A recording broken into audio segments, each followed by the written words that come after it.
Okay, so now we have a method of opening up and tractioning your hips before you work out. Okay, so this is going to go together with your wrists, your shoulders, and eventually, when I can get strapped to show you, your ankles.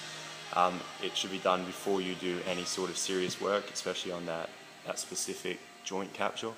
So in this case, I would do this before I squat, before I run, before I work any deep motion to help get more mobility and range. You need a minimum band. I'm using a 35-pound band, I think this is. Then I've got a 10-kilo weight plate as a minimum, or a 5-kilo, whatever you may have. And then I've got another smaller plate here. You need one larger plate and then another smaller plate, at least by half the weight. You're also going to need another high hanging bar here. Now, I learnt the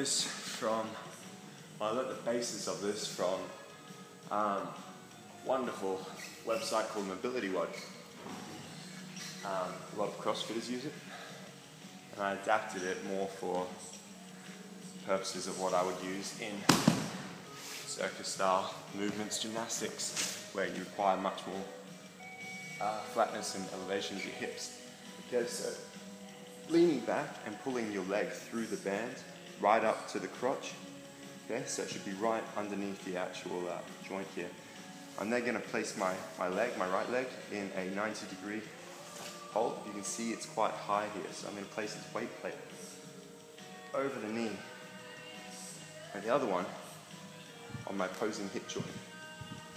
And laying down and letting my leg relax, just keeping the weights where they are. Just keeping my pelvis flat on the floor, letting the weight bear down and open up my hip. I'll do this for about 2 minutes each side, and you'll see the difference in mobility and movement almost instantly.